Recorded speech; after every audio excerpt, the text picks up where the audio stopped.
4 ways of the test. You think, say, or do. The first is it the truth? Is it the truth? Second, is it fair to all concerned? Is it fair to all concerned? Third, will it bring goodwill and better friendship? Will it bring goodwill and better friendship?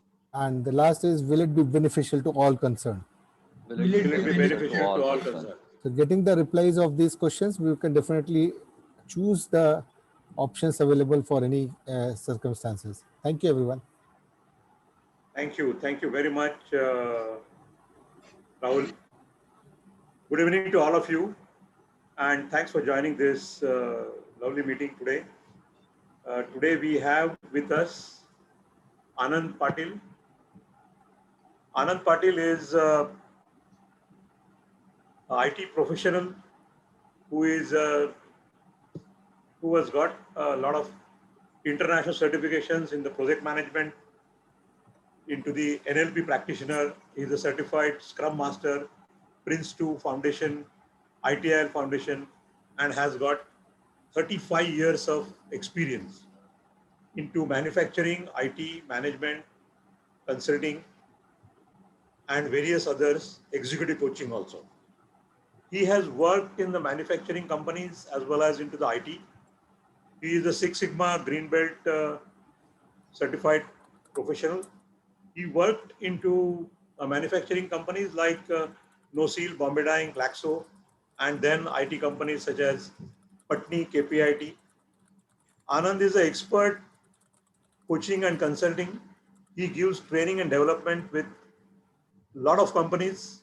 Up till now, he has given the training to at least a station which I know at least 700 plus, and close to around 1500 plus professionals who have been benefited in this various training that he conducts.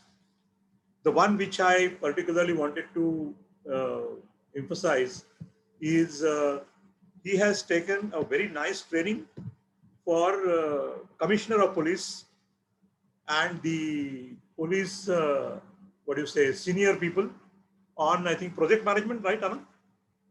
Yes, the various projects that they conduct, and he has taken those beautiful training for them, and very known in the corporate sector. And I have been fortunate to work with him in Patni. And that time it was with the company called, our client was GE, General Electric. And I think along with Anand, I also did my Six Sigma certification. I think that was the minimum requirement for every project manager who works in GE, was supposed to be a green belt.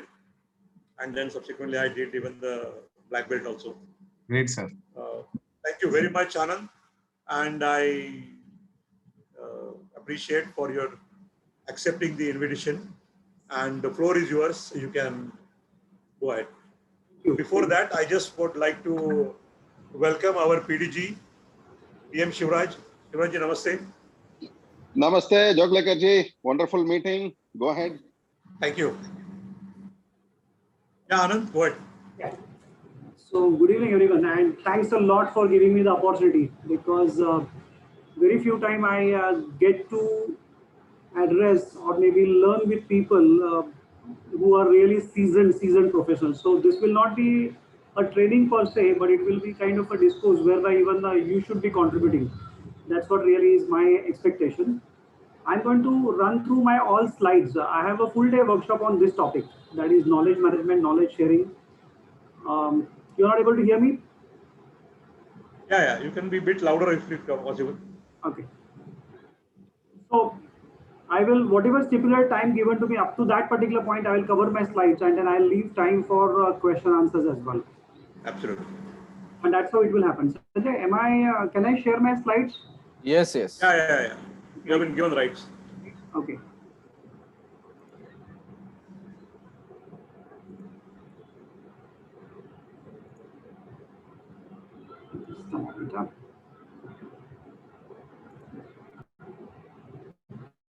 Yeah. So you can see my slides. These are knowledge management. We are going to talk about knowledge management as a topic, and prepare to become successful in VUCA world. because now we all are talking about pandemic, the things which have gone completely out of our control. We feel that how are we going to really take it forward to the next level, so on and so forth. So we will address them. We will address them one by one. I'm not saying that, okay, I have all the solutions, but certain principles which have time tested, plus whatever I have seen in last 1.5 years, and the changes which I made to my way of consulting, and I have seen it is becoming successful in various clients' place. That's what precisely I'm going to share with you. Stop me wherever you feel appropriate.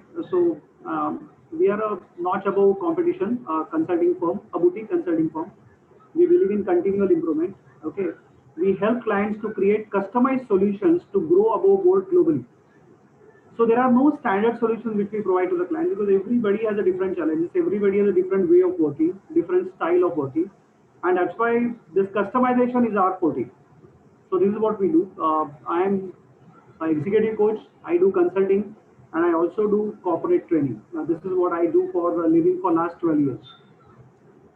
So all of you know that in pre-independence era, we have seen a lot of droughts and epidemics. Okay, short life expectancy. Generally at that point in time, average life expectancy was 45, 50. 60 was considered big. Economy and education was much into the stage of not so booming kind of a stuff. World War I and II happened then. Okay, a conveyor belt started happening and automation took place pre-independence era. There were slowdowns, there were depressions. At that time, there was a principle-centered leadership. So everybody was talking about value systems and principles. And liberty and freedom movements were there across the globe, which was happening. And then post-independence era, what I have done, I have categorized into 1947 to 70s, 70 to 80, 80 to 90, 90 to 2000, 2000 to 2008, 9 to 19, and 2000 onwards. And if at all you see this particular era, okay, you can clearly see initially there was a lot of licensing and control, too much of a licensing and control. Some of you would have definitely seen the cues for rationing. Okay, leadership, business, employment. Okay, employment was mainly into government sectors. Leadership was like commanding, and business was controlled kind of a business. Infrastructure was just enough infrastructure. Manufacturing, automobiles started happening after Narsingh Rao took over, and the investment and globalization also started happening during his era. So PV Narsingh Rao, unsung hero. Okay, of course we speak a lot about Manmohan Singh, but that time leadership was given by PV Narsingh Rao. And after 2000, we have seen growth in service and telecom sector, and that has really led us to the current era. And of course, after 2008 bloodbath in economy, education and health sector also started changing. Internet started becoming very much in thing. Everybody started using it. But during this 2008 slowdown, the culture of learning, a culture of being in service changed to just a job. And now after the 2020 pandemic, right now what we are going through last 15 months or so, things are continuously changing. So today, if I have to tell you in 1920, what plague epidemic earlier generation has seen, even today we also are seeing it. And everybody's experience has come down to the same level, because what's going to happen now, nobody knows. And everybody is kind of a guessing that, okay, this is what will happen and we'll try and make it happen. So if you see by 2018 or 19, okay, the things have changed and this future will continue. Okay, this again, I have picked up the slide from internet. A lot of material I have curated from internet and various books. And that is where you can see the future generation, they want to work anytime, they want to work anywhere. They want to use any device to really work and respond. Okay, they focus on output. They don't talk about how much efforts we have put in. See, the entire language has changed, the entire gamut has changed. And if people really have tuned themselves to this particular new change, I believe people who are 50 plus will have a problem. Initially, you also must have heard about there is a generation gap. Now, generation gap clearly happens because we are not able to communicate properly with the next generation. We talk some different stories. We talk some of our own era. And we are not able to do a knowledge transition or knowledge transfer correctly. And that is where the younger generation just gives up our hand, and then they start exploring themselves. That they feel that, okay, we are of no use to them. Whereas you have a wealth of knowledge. And that wealth of knowledge, just because we are not able to hand over properly, we are not able to communicate properly, most of the people start facing problems. Now, this problem happens in community, this problem happens in family, it happens in your service, if at all you are a working professional, and also in business per se. And that is where a good business, you will find, doesn't sustain for long term. Business can sustain for 25 years quite easily, but you see there are few businesses who cross 50 years plus, and there are very few companies who cross 100 plus years. And that is where actually you will find the companies who really cross over 50 years, you will find they have a solid knowledge transition process in place. They know how to handle knowledge, they know how to transfer knowledge, and they know, okay, how to communicate this with the new generation. And I can give you two quick examples whereby we have seen this particular growth of the companies. I can talk about TCS, Infosys, Wipro, and of course there are other companies where the knowledge transition happens quite well. And similarly, you also can see in terms of manufacturing also, Birlas, Tatas, okay, these are the companies are also sustaining for more than 100 years. And that's where you can see even they also transfer knowledge quite well. Now, what's happening in the earlier stuff, the slide which I have shown you, in various eras, from 2000 onwards, if you can see earlier, the slowdowns were coming at a quite a long period. Initial slowdowns were not so quick. But after 2000, the slowdown period has started going down. After 2000, there was a slowdown at 2008. Then there was a slowdown at 2012-13. And then came the slowdown right now in 2019, which all of us have seen. The economy got completely devastated. And if you see pre-independence era, you can clearly see 1930 to 1950, there was a huge slowdown. And these slowdowns are nothing but in current terms, which is popularly known as VUCA world. Now, when we talk about VUCA world, what is VUCA? VUCA is volatility, uncertainty, complexity, and ambiguity. Now, in the entire game, if at all you really have to really ride over this particular game, no doubt, for volatility, you need speed and agility. For uncertainty, you need a big vision and of course flexibility. For handling complexity, you must have a good understanding. You must have a width and breadth of knowledge. And for ambiguity, you must be self-aware and clarity. And underlying everything, you will find it is nothing but knowledge management. So unless you do your knowledge management quite well, gone are the days when knowledge management was happening over a period of time informally. Now onwards, especially post-pandemic, or maybe right now, what you are facing, you must have a formal process of knowledge management. At the end of the session, I'm going to show you one process. I don't want you Anand, your voice is gone. Hello? Hello? No, we can hear. Yes. I'm going to show you one process. I don't want you to follow my process, but please develop your own process, which is suitable for your organization, for your way of working, and for your group. Because if you go with somebody else's process, and if at all the conviction is not there, then chances of you might not be implementing that with spirit. You will do it for the sake of compliance. And anything that is done for compliance will not work in VUCA world. Things are going completely ups and down. So anybody wants to comment on this particular VUCA, what you have seen in last 15 months? Anybody wants to comment? Anyone?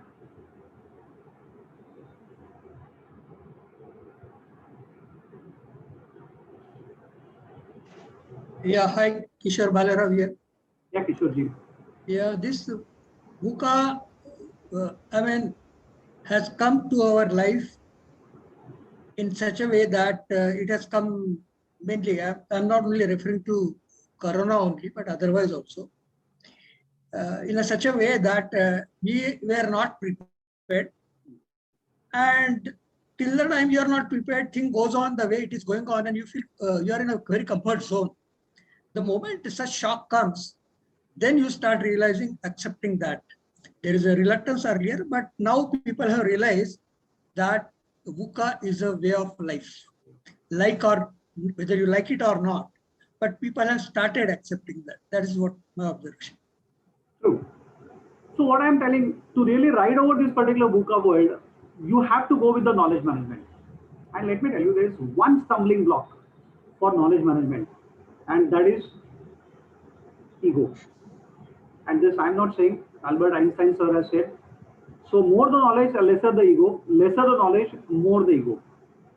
And you can clearly see, okay, in terms of your colleagues, in terms of your employees, in terms of your customers, your bosses, wherever you smell ego, okay, you will find that person is vulnerable. Somewhere the knowledge is lacking. Of course, we can't go and boil the world. We can only work for ourselves and start making it happen right. And that's why you will find in industry as well as everywhere, people know what to do. People know absolutely what to do. There's no doubt about it. But there are very few people, I can say only 15 to 20% people who can say how something can be done. How something can be done. This has been clearly defined, told, or documented by 15 to 20% people. The rest are all just followers. And there are hardly 1 or 2% people who can say why we are doing something. And that's why I want to really say that these are the people whose conviction is solid. And because the conviction is solid, automatically the passion comes in. They start innovating a lot of things. And all other things will start falling in line. And that's why if you can start with why, it becomes much easier. Lot of time, while asking questions, we start too many whys, which we should not be doing it. Otherwise, you don't get knowledge. So while gaining knowledge, don't use word why. But while getting into or developing your own conviction or really coming out with your own way of solid passion, okay, your why has to be clear. And try and put how. So you must have seen a lot of people, they are not able to share their experience. They will tell what great things they have done. But very few people can tell you how they have done it. Most of the people are vulnerable. That if I tell this particular gentleman how I have done it, he will replicate the success. And that is where actually the knowledge management starts fizzling out. And that's what I call that we don't do knowledge management. And this is where a coach will always come handy. And this we have seen in sports as well as all the senior industrialists or maybe the successful people, you will find that they will have good coaches with them. I'm really lucky to have good coaches and good bosses. I'm really have had a nice professors, lecturers, and that's why they actually lifted me from one level to other. Because during that earlier time, people were not giving any clues. People were hiding a lot of information. It was really hard.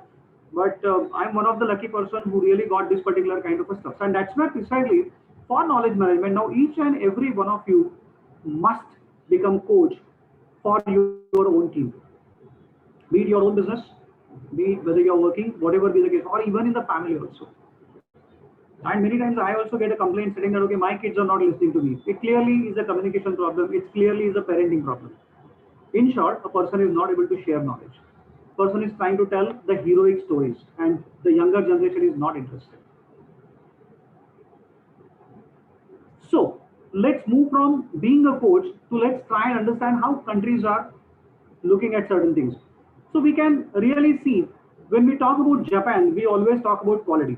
When we talk about China, we talk about quantity. Okay, we talk about US, they come out with new products, they come out with new processes, and of course patents. When Taiwan, they do a lot of things indigenously. You talk about German, they talk about precision. You talk about Israel, they talk about farming, digital, okay, war equipments, a fantastic way of growing and getting maximum efficiency and effectiveness. You talk about Singapore, they think about long-term perspective. But when we talk about India, generally we feel that, okay, where are we? And I am telling you today, actually we are sustainable. Actually we are sustainable, especially in this particular pandemic, we have shown our mettle quite well.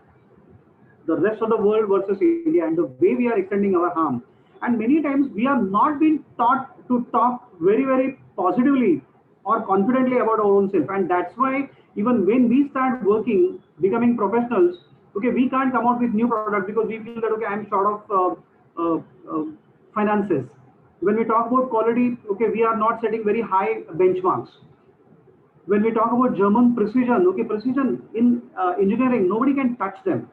My suggestion to you would be, today we are extremely sustainable kind of person. From here onwards, we are supposed to be growing. And that's why, again, knowledge management will become much easier. Are you all with me up to here? Everyone? Yeah, Anand, I just wanted to say one thing about what you just mentioned. I think sustainability is absolutely correct, sustainable. And I just remembered, which I mentioned to you previously also, that we were having such a huge knowledge in our Upanishada and all our old books, but it was never been down percolated. Lovely. Today, these Germans or any of these people, they are studying our books and then telling that, boss, I think it was we who have conquered the world. So knowledge transition is a must for the success. That is what one of the examples which I just wanted to give. Thank you, Sanjay. And it's absolutely right, spot on. And that's why now, if at all we master this particular knowledge transition, and we, without any hesitation, we keep on giving, I don't think anybody can stop you from becoming a leader. Nobody can stop you. And we have to take it very, very seriously. So learning to fly is not pretty, but flying is pretty. So we all love, wow, what, but then learning to fly. And this is where actually the entire game is. This is where exactly the game is. Okay. So how we do knowledge transition? Okay. So these are the ways which we'll see the left hand side first and then we'll go to the right hand side. So 3 ways: auditory, visual and kinesthetic. So lecture, say right now I'm giving a lecture, only 5% will retain unless you take notes or unless you really talk to somebody tomorrow about what you have heard. Then reading always gives you a solid foundation and grounding. But again, very few people are good readers. Okay. Then audio visual, people like it, but again, retention is 20%.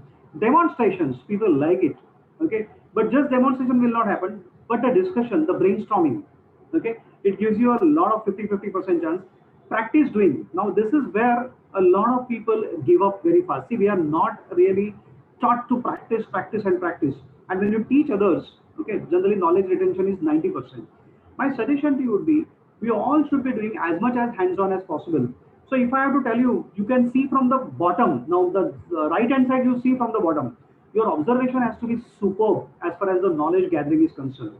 Then we should stick to our own value system, that is family value system, societal value system, your own state and the national value system. Now these value systems and rituals, they actually protect you. They also give you a lot of knowledge. But what happens, we see it just as a passing by kind of a stuff. So what just now Sanjay mentioned, that okay, a lot of knowledge has just gone because certain rituals we did not do it properly. Neither the rituals which we were doing, we were able to tell what is the scientific meaning behind that particular ritual. Listening, another area. I'll come to this particular part very specifically. Reading and studying. People are not understanding the difference between these two.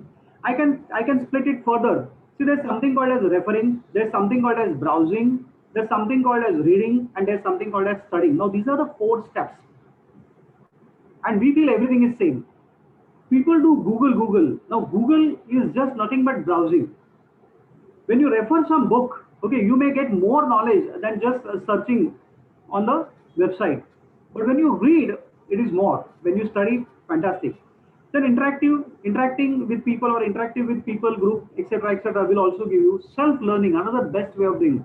And that's why you will find that in the Western world, why people are so thorough, because there's a lot of self-learning happens, even in universities.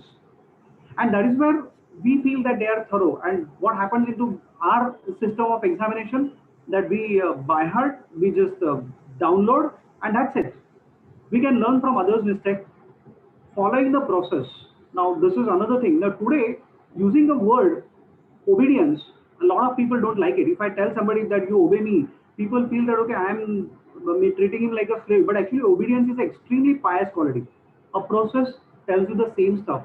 Okay, process or compliance. Then knowledge sharing within the group, and then hands-on experience. Of course, anything you do, upward or downward, will definitely add. And while you are sharing your knowledge with people, use all these particular ways. When you start using multiple ways of knowledge sharing, people don't feel that, okay, you are just giving them a lecture or you are just boring them. Of course, we need to also change our communication. Communication changes every 3 to 5 years. So our stale communication will not work with the next generation. Today, the generation Z is in the game. And we are from earlier generation. So we have seen generation X, generation Y, and now generation Z is coming. So if at all we communicate prior to 1990 way of communication, the generation will not listen to you. And that's why we must understand the difference between data and information. There's a huge data on internet. Huge means absolutely huge data. You will get completely submerged into that particular data. Now, when you are able to answer who, what, when, where, it is called as information.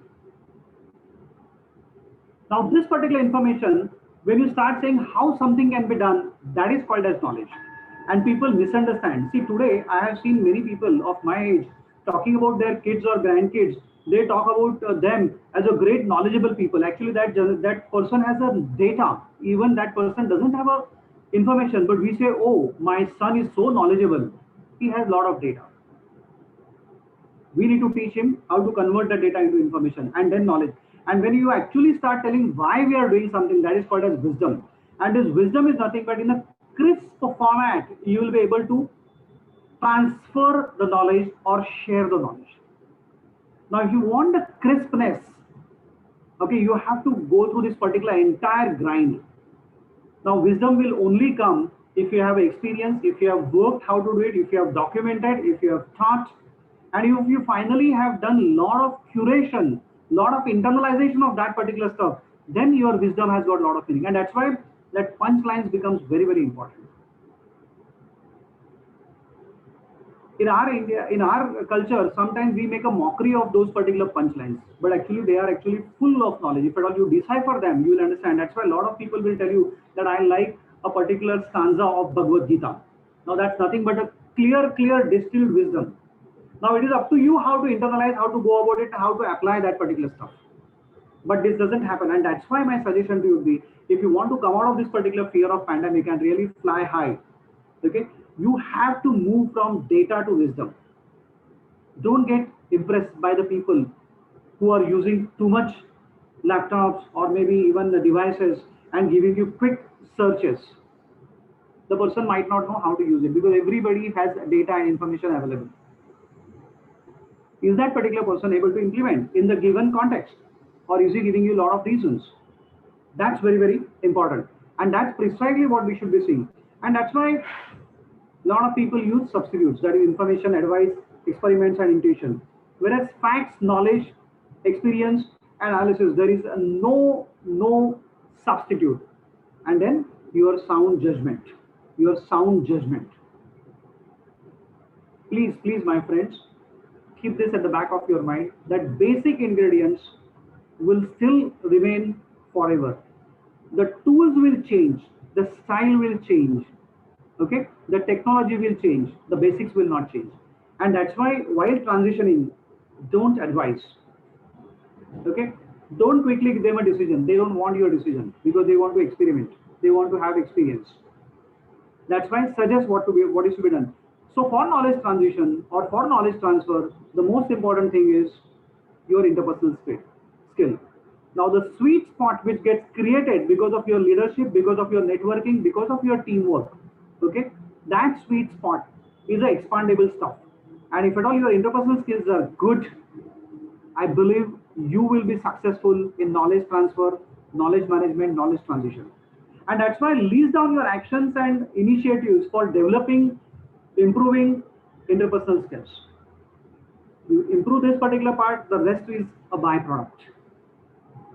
So this particular group of people, what you currently are doing, okay, Rotarians, okay, it's a group of people, a network people, where you do a lot of interpersonal interactions. Now in this particular interactions, if it happens in a really good with spirit, I don't think anybody can stop the progress.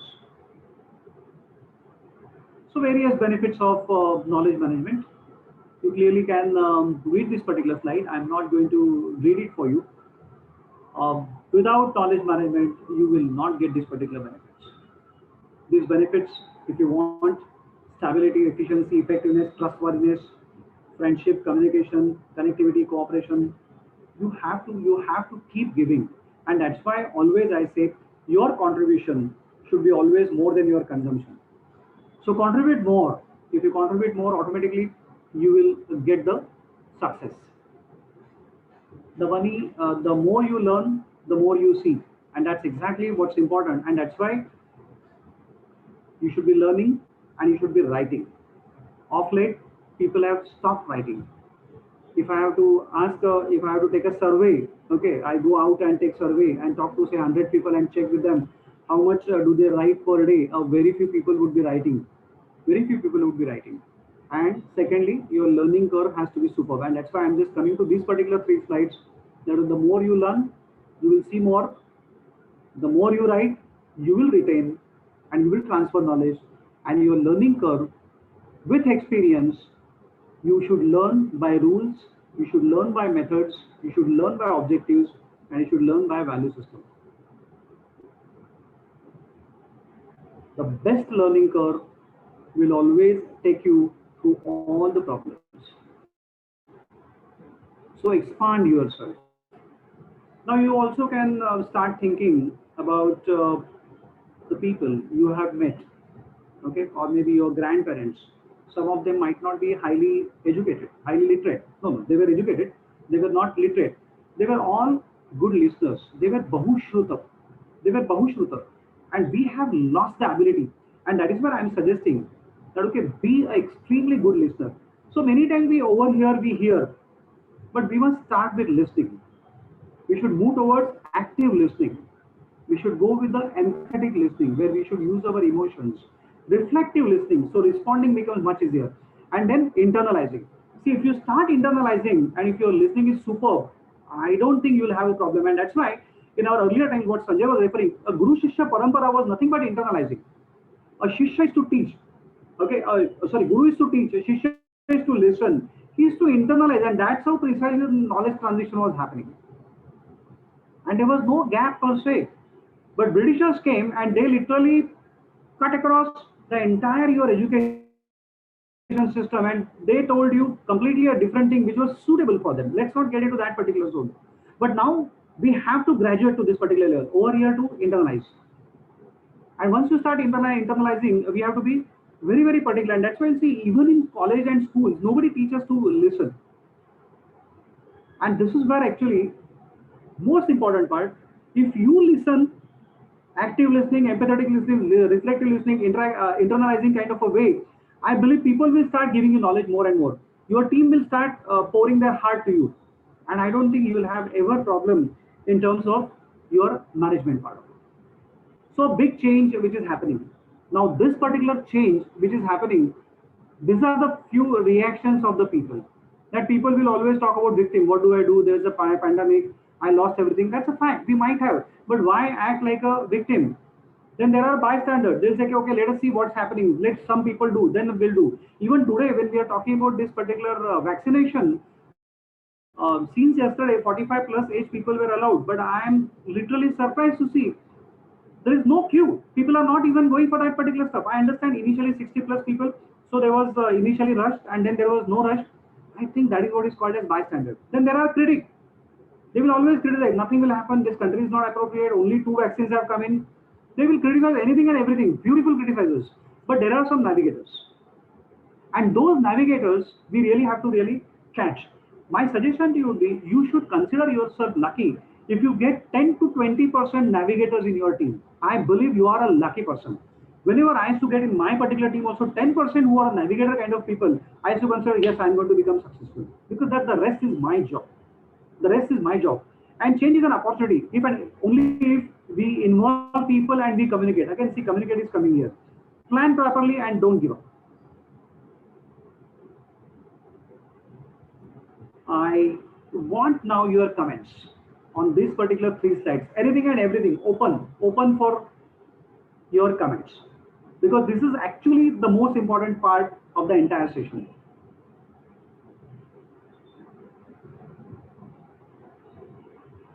Anyone?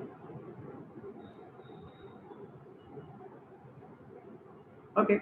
I'll go to the next part, and probably that would be the last slide. Or if you are interested, I'll go further as well, no doubt about it. But I want to leave last 15 minutes for question answers. So knowledge management process. Now the process which I am showing, you don't need to follow the process which I have given. This is the process which I follow. I will always assess the current state or current situation, establish the objectives, prepare for change or plan it properly, then define high level process. Now this process for knowledge management, but in the rest of the processes need to be really put in place. And that's where Sanjay was talking about 6 Sigma processes. Now once that high level process is in place, then we prioritize need and requirement, because everybody feels everything is important. Now this is where your expertise will come. Then you put your measurements in place. If there are no measurements, no improvement will happen. The measurements will start giving you improvements, and then you will start going for implementation. Build a solid and robust roadmap. Okay. Once you implement at the pilot level, you will learn some more thing for ongoing kind of implementation. Then assess the improved state. Whatever has happened, improvements have happened. That assess that particular part. Visualize the future state. Again, this is where you have to visualize the future state and start all over again, right from the beginning. And that's where precisely the entire continual improvement or continuous improvement will happen. And that's where exactly the knowledge management will happen. At every stage, you have a chance to do the knowledge management.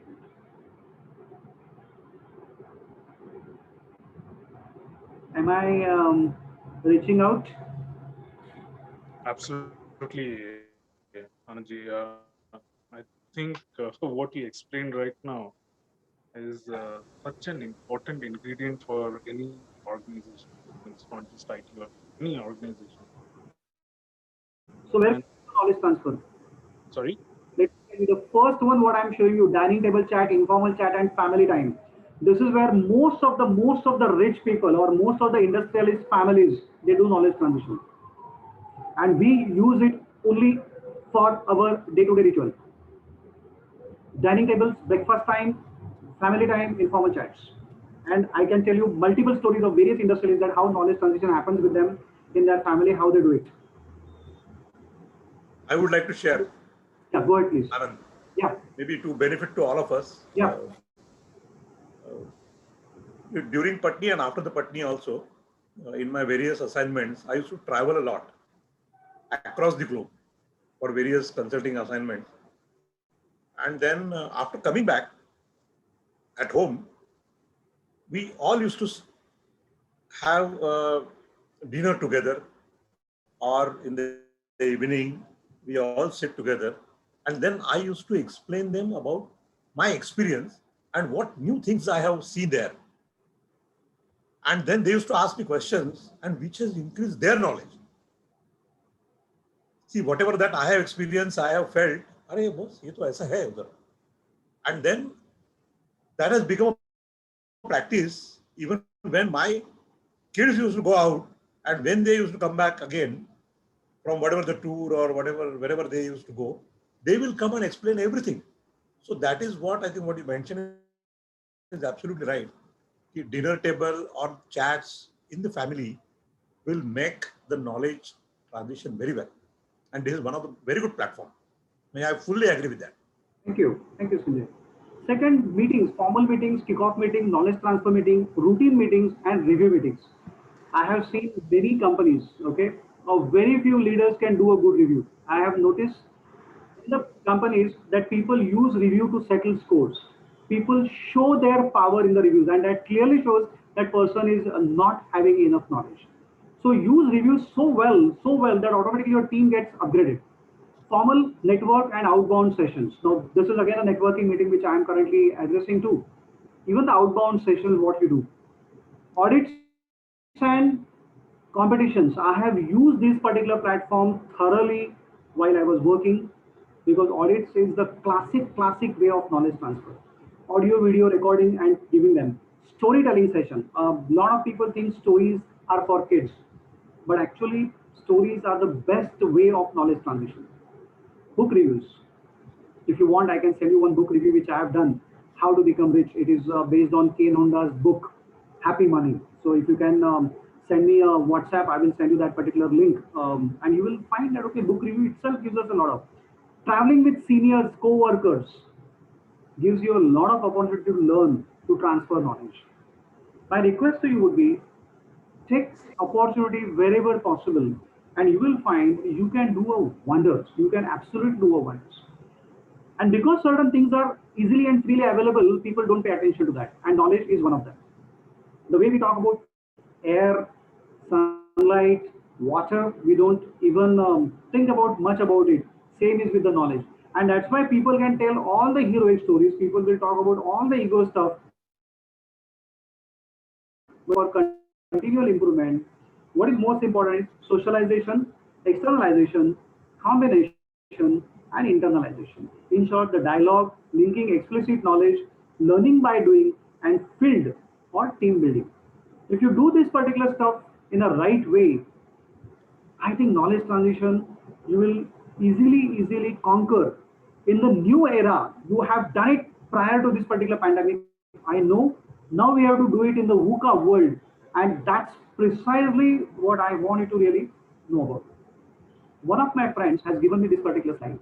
This is one of my friends, that is Yatin Saman, that is he has made the change, and this is where you have to come in place. It is about sincere maid and mother. The sincere maid looks after your child. It's her job, a limited view, transition. It's a laborious job. She gets paid. Okay, busy in physical activities, a work on backlog. Too many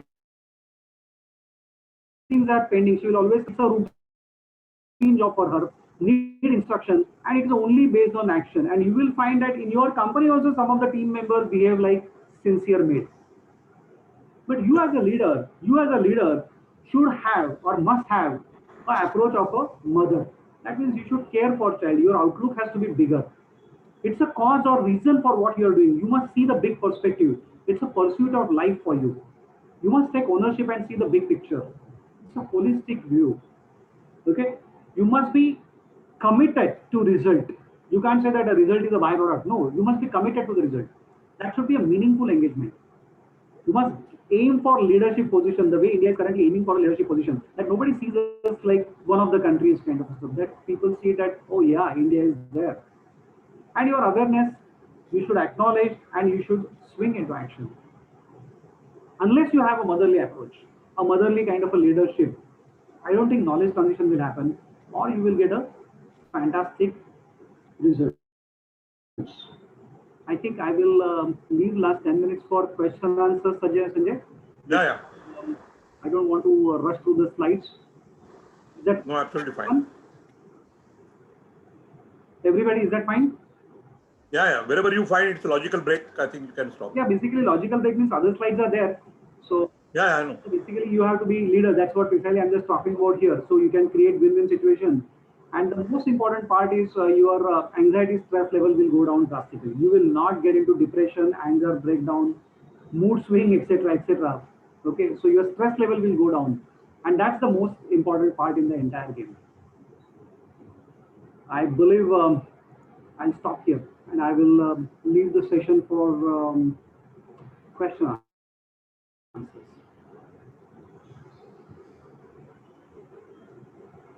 Anand Kishore here. Can you go back to that your earlier slide of interpersonal skills? 1 minute. You want me to go back to एक minute. Okay, interpersonal skills, right? Just a moment. 3 circles. I will show it to you. Yep. You're talking Yeah. about Yeah. You know, my observation, I'll tell you from 2 perspectives. This is the same slide I use when I'm giving a coaching to IAS students. And this is what I share with them, and this is my observation also. If you have different view, you can definitely mention about that. You know, you will see so many successful businessmen, professionals, and people in service. They are very knowledgeable. There are so many things they have taken a risk, and number of things they have done. But what you see common in them is only one thing, that is they are great on these 3 circles. Yeah. I'm talking about a very, very successful person. Yes. All of them. You will hardly find anybody who is not good in this interpersonal skill. All 3 circles I'm referring to. And they are doing, because even a person, he may be inherited the business from a father. Still, to develop a business further, that one need to really do that thing. And I call these things the soft skills. These are soft skills. And these are something, rest other thing, you can get a knowledge, you can acquire the knowledge. In fact, knowledge is something which is always acquired. I mean, hardly any knowledge is there when you're born.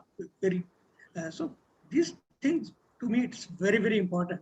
And if you don't have this, you must be these things, then it is very difficult to get a success. I'm not saying this is the only solution or formula for success, but this is a common thing which runs through True. all. Well, that's what my I understand. observation. You're absolutely right. So see, there is nothing like this or that. Today's topic is knowledge management, so I'm focusing on that. We Yeah, have to true. use and everywhere. Yeah. Okay. So I'm not saying that you have knowledge management, everything is solved. No, that's not. If I have given you that impression, I think there's a. No, you are on the right. In fact, I wanted to emphasize on that point, and I wanted you to use as my sounding board to, this is my thought process. I hope I am on the right track. That's You are in exactly the right track, sir. You are in the right track.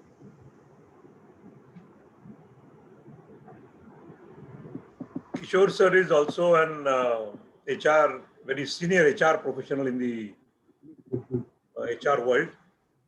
And he was HR head for Persistent. Wow. And he was also in Tata's. Okay. And currently he is coaching the IS people, Wonderful. Wonderful. IS Academy. And our Rotary's chief training in charge for last 20 years plus. Yeah, more than that. But no, these are things very close to my heart, and great learning is there. Yes, I yes. think that is very much be there. I would Actually, continuous learning is the process, boss. Yeah. And everyone need to learn continuously. Yeah. You know, one more thing I want to put, Anand, that earlier it is people used to say information is power. Over a period of a time, after Googling and all those sort of things, the definition had changed. Knowledge. No, information per se is not power. The power is something where that information is available. If you can find out that, then that is a power.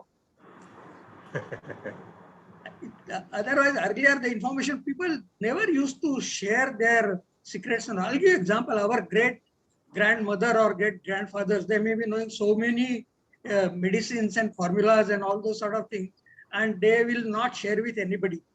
What they will do, that if I tell you the formula of this medicine, ghar ka formula I'm talking about, homemade things ka, then it will lose its importance and it will not be effective. This is the only way of keeping self-control on the thing, because I'm worried that I may lose my importance in the whole thing if I share my formulas to you. And what Sanjay was mentioning was the same thing, that Upanishads and all those things what he is talking, same line here. This thing did not get percolated down. First, it did not get recorded. It did not get percolated. And that's the reason, even those people have expired now. Along with them, those formulas are gone. That's what has happened. So when you talk about the knowledge management and information, these sort of things are very, very important. That's what I think. Good. Thank you, Kishore. Anyone else? Divakar, I'm sure you must be having a lot many questions. You must. No, actually, I don't have questions. I have more of a comment here. Yeah, comment or your share experience also. Nothing wrong. Yeah, Exactly. So basically speaking, the point which Anandji was highlighting is really valid. Most of the organizations like TCS, Infosys, Microsoft, they have kind of mastered the art of knowledge management. But in most of the organizations, what I have seen is it is more of a attrition management tool, wherein you are keeping the information at some common location where if the attrition happens, somebody can look into it. But it is not used as a tool for growth and value creation within the ecosystem. TOI. Very true. Very true. This is where probably the thought process which Anandji was highlighting, that the coaching mechanism, because normally what happens is people grow within the organization. They do not have this particular skill of doing knowledge management. As per the need, they start to redefine and they live that definition. But when they will be coached properly and when they will be directed properly, then the true structure of knowledge management will evolve into the organization. In fact, I worked with 2 product organizations, and in both the product organizations, even the information of the products is not rolled out that easily within the organization and the roadmap about it. So I think there is a lot to happen in this space, and quite an interesting topic, so to say. Quite an interesting topic. It's my full day workshop actually. I have just picked up a few slides to share here because there we talk about various tools, how to do a change in terms of people's perception about sharing, why people don't share. Those are all innovations we have to really take it out. And somewhere we are not being taught properly because I can tell you people are actually not professionals. I call them that there are people who are into a slavery mentality, people who are into a service mentality, and people who are professionals. So a lot of people don't realize that they are actually slaves.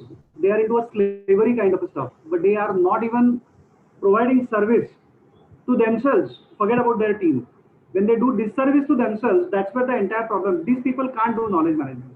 Knowledge management will only be done by professionals, and they could be 10 or 15% or 20% max. People may call them professionals, but you can clearly see that you go and just overhear what is happening, and people say, okay, boss has told, that's why I have to do it. This is what customer has said, that's why I have to do it. A completely slavery mentality of communication. Absolutely. You don't understand. This is what boss wants. This is what customer wants. Client is always right. And see, management has came out with the way of communicating and then completely blindfolding you. I'm not saying that you should be completely out of the whole stuff. You should follow the process. You should be obedient. But at the same time, you have to have your own self and knowledge and study in place. Anand, don't you think this is a part of our culture and life? This whole thing is there. Right from student days. Student days, I want to earn more marks. Therefore, I am going through the different Latour pattern and so many other things because I want to get more marks. Whether I'm getting knowledge or not is not very important for me. So, what is the pattern of last 5 years? Questions said. May I? See, this is where I'm coming. Now I want to talk something in Marathi. It may hurt, but I'm going to hurt you because I'm a coach. I'm not here to please people. See, there are people, they are called as Prashnarthi, Gunarthi, Potarthi, and Vidyarthi. Wonderful. So Potarthis are all gulams, slaves, I'm telling you. Vidyarthis can be professionals or service providers. Now Prashnarthi, Gunarthi, I don't even consider them in my entire gamut. And that's why, see, even industry also has very beautifully come out with beautiful long and short designation, and we love them. Nothing wrong because they have to run their business. So capitalists, we can't blame any. See, we can't blame anybody. Moment we say our culture, our ancestors, I think we are not fit for knowledge transfer, knowledge transition. Again, my personal view, nothing against anything. No. Well said. Very. Shirish काय बोलायचं आहे मला? No, I mean, loads of knowledge, really, Mr. Anand, really, because I also been teaching chartered accountant CA students since last 25 years. And the same issue I tell them, see, ratta मार के कुछ नहीं होता है. You need to have a complete, clarity, especially commerce line. There are few researchers. It's a pity. There are few researchers in commerce line because commerce line does not have practical implementation of the knowledge. So unless and until you apply it you cannot be a professional. And that's why our institute also has made it compulsory to have 3 years of articleship with under a chartered accountant, and then only you can be little bit knowledgeable. I don't say you become a full-fledged experienced chartered accountant working for 3 years under a chartered accountant. So, I mean, knowledge is something I always keep on telling my students that if you ask for good, hefty package, salary, then you will have to do whatever your boss says. Okay. But if you do not ask for much of salary and ask for the knowledge, he'll be happy to give you. So gain horizontal knowledge first, then apply it, and then earn money. Pura life pada hai tumhare liye, earning money ke liye. Thank you. Very true. Thank you.